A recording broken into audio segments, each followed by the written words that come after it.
Est-ce qu'on y voit plus clair dans la course au Ballon d'Or France Football? Vous avez tous répondu non, mais vos noms ne correspondent pas tout à fait voilà, à la même signification. Le non, tout d'abord, de cette Ligue des Nations, pour vous, c'est pas une compétition qui marque des points pour le Ballon d'Or, Ludovic. Non, parce que pour moi, dans ma vision du Ballon d'Or, j'ai une espèce de graduation. Parce qu'il n'y a pas d'année de Coupe du Monde ou de Championnat d'Europe ou de Copa América. Pour moi, la Ligue des Champions, c'est ce qui, à un moment donné, s'il doit y avoir des notes en fonction ou des points, la Ligue des Champions, c'est 10, la Liga, c'est 4, peut-être que la Ligue 1, c'est 2. Et pour moi, la Ligue des Nations, ça se situe entre le championnat de France et la Liga. Pour moi, c'est pas quelque chose qui viendrait asseoir une domination. Après, pour moi, ce débat, il va être plus philosophique que sur la Coupe du Monde des clubs. Ça va être, est-ce qu'un individu moins talentueux, mais talentueux certes, a fait rayonner un collectif et l'a fait gagner, ou alors on parle simplement du génie absolu, c'est-à-dire d'un gamin de 19 ans qui fait des choses incroyables avec un ballon, ou 17 ans, que personne ne fait. Et dans ce cas-là, donc les votants auront ce choix-là. Roland, qui a quand même participé aussi à un collectif. Parce que j'ai l'impression, quand on parle mais il n'a pas gagné. Yamal, mais il n'a pas gagné, Roland. Et le championnat, il n'a pas gagné, et la Coupe, il n'a pas gagné. Pour moi, la Ligue des Champions, c'est au-dessus du championnat. Ah, oui, mais c'est lui qui a imprimé la rétine. Clairement. Oui, mais c'est lui qui a brûlé les gens. Donc c'est un débat philosophique. Non, c'est pas. Pardon, mais je pense que Roland, vous disiez finalement celui qui vous a le plus, on va dire, bluffé, c'était Lamine Yamal. Ah ben oui, et Dieu sait que j'aimerais que Ousmane soit Ballon d'Or. Mais là, je vois en plus cette blessure qui aurait pu être évitée parce que soit je me suis trompé, soit je me rappelle que l'avant-veille du match de l'équipe de France, il est à Roland-Garros avec la Champions League. Et il joue 90 minutes, 48 heures après, et il se fait mal, alors qu'il avait la possibilité de pouvoir marquer des points dans la Coupe du Monde des clubs. Des conneries, on en fait tous. Mais ça a été une connerie. Ouais, mais s'il ne joue pas contre l'Espagne de Lamine Yamal, qu'est-ce qu'on aurait dit? On aurait dit, ah ben attends, mais le match attendu. Il a joué et joué. Tu peux quand même jouer 60 minutes, ça suffit. Mais vous dites que vous êtes émerveillé parce que les gestes techniques et ce qui a été fait par Yamal, il a imprimé la rétine. Moi, ce qu'a fait Dembélé en finale, qui est hors ballon, ça m'a imprimé la rétine. Ah oui, oui. Vraiment. Mais après, après, je te dis, ça sera un choix. Mais sûr, mais tu vois pas sur ta vision du foot. Mais on ne sait pas. Est-ce qu'il y a le football? Les 100 votants. Dominique, je vous coupe parce que vous avez revu la finale Ligue des Champions. Vous m'avez dit finalement le match de Dembélé a été énorme. Il m'a imprimé la rétine. Ah oui, c'est extraordinaire. Alors c'est dans quelle catégorie? Il est rentré dans la tête de l'Inter. De Sommer. Je pense qu'il a de Sommer, de la Serbie. Je pense qu'il les a saoulés. C'est un peu comme l'exercice du penalty. On dit souvent que c'est un duel psychologique entre le gardien et le tireur. Ben là, c'est ça, mais sur 90 minutes. Le mec rentre dans la tête et les harcèle et il ne trouve pas de solution. J'ai vu Sommer se retourner vers Simone Inzaghi. On lui dit, on fait quoi là? Ça fait 10 minutes que le gars me fout le bazar. On fait quoi? Simone Inzaghi, il regarde, il fait on attend. Et ça, vous pensez que c'est un élément, on va dire, fort pour pousser la candidature au Ballon d'Or pour qu'il ait la victoire? Dans les choses spectaculaires, il y a la passe D pour Désiré Doué sur le deuxième but, il y a la talonnade pour Vitinha sur le troisième but, il lance Kvaratskhelia sur le quatrième but. Donc si vous voulez des gestes décisifs, le gars est impliqué sur 3 des 5 buts, des buts qui comptent, le deuxième, le troisième, plus le quatrième. Plus la demi, plus tout ce qui va avec. Donc, et puis cette espèce d'abnégation, c'est-à-dire de se sacrifier au nom d'un collectif, je pense qu'il y a des gens qui peuvent être sensibles à ça. Mais après, comme disait Ludo, ça dépend ce que vous voulez. Est-ce que vous voulez voter sans regarder les matchs et le meilleur joueur du monde, c'est Lamine Yamal? Non, mais Lamine Yamal, c'est extraordinaire. C'est surtout quand tu regardes les matchs. Avec tout ce que j'entends, c'est peut-être moi qui me trompe et j'ai pas honte du tout. Moi, je pensais pas qu'un Ballon d'Or, j'ai toujours eu horreur du Ballon d'Or pour des raisons qui sont tout simplement logiques. Avoir un Ballon d'Or dans le football qu'on a la prétention de connaître et ne pas avoir 2 Ballons d'Or, c'est-à-dire le joueur défensif et le joueur offensif, ça a toujours été quelque chose que j'ai en travers. Enfin là, on a 2 joueurs offensifs là. Pardon? Dembélé, on va pas le mettre arrière central. Je dis le Ballon d'Or. Oui. Donc là, j'en parle parce que tu me dis ça fait partie de l'émission. Mais en ce qui concerne le Ballon d'Or, le futur Ballon d'Or, je pensais jamais que ça pouvait se terminer le début juin. Champions League ou pas Champions League. Alors maintenant, ils ont déjà avancé au mois de septembre. Et si début juin, on donne le Ballon d'Or, je suis très content pour Ousmane. On parlait de Dembélé, Yamal, la Ligue des Nations est terminée. Saison terminée désormais pour Lamine Yamal. Saison, on va dire, en pointillé pour Ousmane Dembélé qui s'est blessé à la cuisse. Jo Mikou, vous n'avez pas parlé.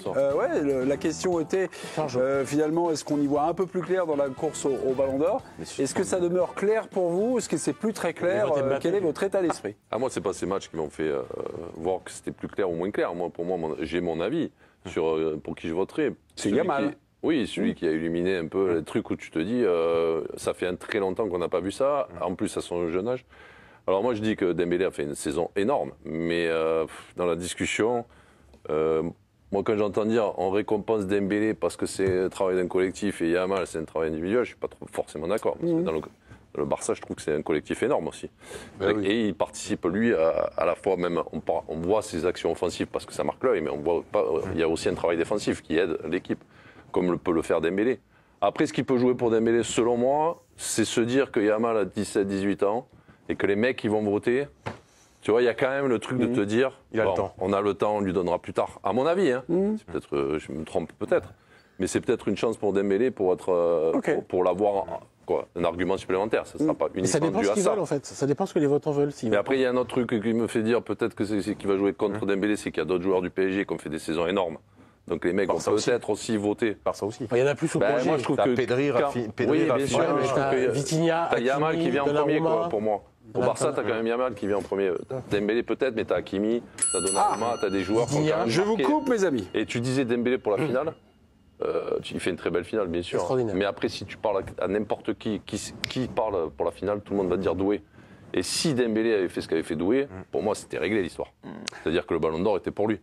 Mais là, aujourd'hui, tu peux pas me dire qu'avec la finale qu'il a faite, ça lui donne des points pour le Ballon d'Or. D'ailleurs, Selon moi. Doué, grâce à sa finale, il va s'ajouter dans les 30. Peut-être, oui. Et tu vois, si Voir dans demain les 10. on parle de la finale de Ligue des Champions, tout le monde va te dire Doué. Zouzou 2018, bonsoir Zouzou, pourquoi Nuno Mendes ou Vitinha ne viendra-t-il pas troubler les votes pour le Portugal? Vous avez peut-être un autre nom et un joueur du Paris Saint-Germain à nous soumettre. Mais alors, je suis d'accord avec Zouzou pour les deux Portugais, parce qu'en plus, c'est vrai, je suis d'accord avec Ludo aussi, la Ligue des Nations, ça compte pas beaucoup, mais eux, ils ont fait une très grosse Ligue des Nations.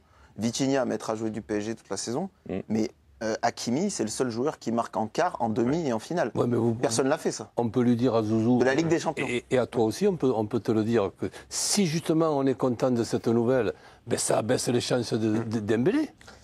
Mais en fait, c'est pas. Et Carvaral qui met. C'est pas vraiment que ça baisse ses chances. Carvaral, il met un Comment but ça, en finale ça avec baisse pas l'Espagne ses et en chances. finale avec le Real. Ça baisse Et il ses est même chances pas- il est même puisqu'ils pas. vont prendre des votes. Moi, je trouve que ça baisse plus les chances quand c'est des joueurs d'une même nationalité qui sont en concurrence. Comme ça, ça avait été le cas, Griezmann, Varane, Mbappé Kanté. en 2018. Mais là, c'est du même club. Eux aussi Oui. ont gagné la Champions League. Mais là, pour le coup, ceux qui veulent voter Dembélé en 1 ou en 2, ils le mettront en 1 ou en 2. Et après, ça va pas enlever des points si en 3 et 4, ils mettent Vitinha et Oui, mais dans l'histoire du Hakimi. Ballon d'Or, ça existe. Il y a eu combien d'exemples Il y a eu Cannavaro et puis qui Ah ben, En fait, ça moi- n'existe pas. moi- dans moi, le- je Non, bien sûr. connais la section des Ballon d'Or, Et moi, je personnes. pense qu'Hakimi sera dans le top 10. C'est- Ben justement, presque une mais anomalie. Hakimi, il ne va pas être obligatoirement derrière Ousmane Dembélé. Hakimi, Si. qui a marqué en quart de finale, en demi et en finale, il peut peut-être avoir sur quelques votants Numéro un. le vote au-dessus de Dembélé. Oui, mais on sait aussi que c'est souvent les attaquants, les joueurs offensifs qui sont privilégiés.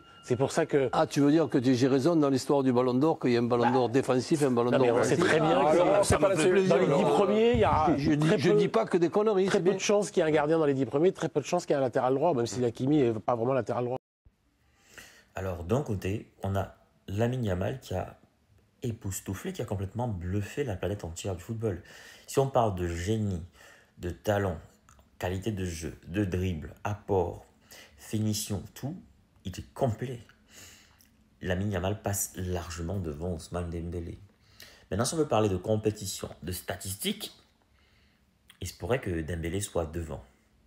Mais non, ce sont les journalistes qui vont voter. Est-ce qu'ils vont rester sur les statistiques? Parce que les journalistes aiment bien les statistiques, les chiffres, les faits.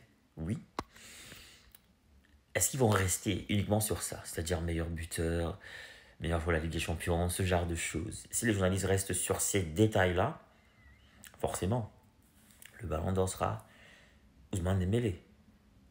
Mais si les journalistes se basent également sur le charisme du joueur, sur son apport, son impact, le spectacle, le bonheur qu'il donne aux gens de le regarder quand il joue, en plus de ces statistiques aussi qui ne sont pas des statistiques minables, qui sont de très belles statistiques, encore cette démonstration de force. Est-ce que ce match, ce match à distance, ce duel à distance pour le Ballon d'Or ne s'est pas joué lors du match Espagne-France? Parce qu'il y avait encore un débat, plein de gens étaient dans l'euphorie après la victoire. En Ligue des Champions, on disait non, Dembélé a été trop fort, Dembélé a fait un truc de ouf. Donnez-lui le Ballon d'Or. Il est plus fort que Yamal, mais il y a eu dans la confrontation d'hier, vous avez vu. Yamal, quelle classe, 2 buts, passes décisives, provoquer des occasions, récital, il a humilié les joueurs, il a tout fait. Franchement, si vous êtes journaliste, vous devez choisir donc le meilleur. Après avoir vu ce match entre la France et l'Espagne, soyons honnêtes, vous voterez pour Yamal quand même. Vous voterez logiquement pour Yamal. Alors, le débat est lancé dans les chaumières. Qui de Lamine Yamal ou d'Ousmane Dembélé sera élu Ballon d'Or en août prochain? Il faut rappeler déjà que la cérémonie du Ballon d'Or, c'est la cérémonie de France Football organisée par le média français puissant France Football pour élire le meilleur joueur du monde. À l'époque, c'est un événement qui récompensait que des footballeurs européens. C'est pour ça que ça s'appelle en fait le Ballon d'Or européen normalement, France Football, qui est devenu le titre qui représente le meilleur joueur du monde. C'est un titre qui concurrence directement le joueur des best FIFA, organisé par la FIFA qui s'appelait avant le joueur FIFA. À une époque, FIFA et France Football ont passé une convention pour décerner ensemble le Ballon d'Or. Sauf que la convention était une convention de prêt, parce que France Football tenait bien sûr à sa création et estimait que si jamais la FIFA ne respectait pas ses engagements, France Football pourrait à tout moment reprendre son Ballon d'Or. Ce qui s'est passé parce qu'après 5 ans, France Football a repris le Ballon d'Or. À une époque, en plus des journalistes, il y avait des entraîneurs qui votaient et des capitaines de clubs. Désormais, ce sont uniquement des journalistes qui votent et c'est plus tous les journalistes des fédérations associées. En fait, c'est plus tous les journalistes du monde qui sont dans une association, une fédération de football, qui sont affiliés à la FIFA. Non. Désormais, c'est les 100 pays les mieux classés au classement FIFA.